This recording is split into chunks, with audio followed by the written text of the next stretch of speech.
நிறைய பேருக்கு குழந்தை பிறந்த உடனே பேக் டு நார்மல், பழைய மாதிரி வயிறு ஊதிக்கிட்டு இருக்கு, உடம்பு பெருசா இருக்கு, இன்னும் உள்ள போகல அப்படிங்கிற ஒரு கவலை இருக்கு.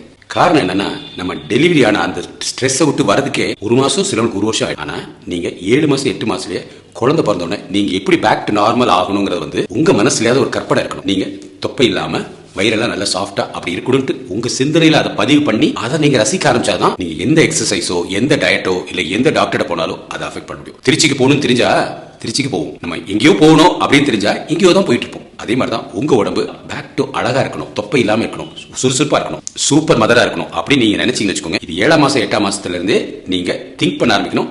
அப்பதான் அது நடக்கும். இல்லைன்னா வெறும் நடிகை மாடல்ஸ் இவங்க தான் அவங்க குழந்தை பிறந்த பிறகும் பேக் டு நார்மல் ஆவாங்க. நம்மள மாதிரி இருக்கிறவங்க சாதாரணவங்க பேக் டு நார்மல் ஆக முடியாது. ஸோ மைண்ட்ல உங்களோட கோல் என்ன, உங்க உடம்பு எப்படி இருக்கணும், ஆரோக்கியமா இருக்கணும், உங்க வெயிட் எவ்வளவு இருக்கணும், இதை தெளிவா உங்க சிந்தனையில பதிவு பண்ணுங்க. ஆட்டோமேட்டிக்கா உங்களுக்கு அதுக்கு உள்ள ஸ்டெப்ஸை அடுத்தடுத்த வீடியோல போடுறேன்.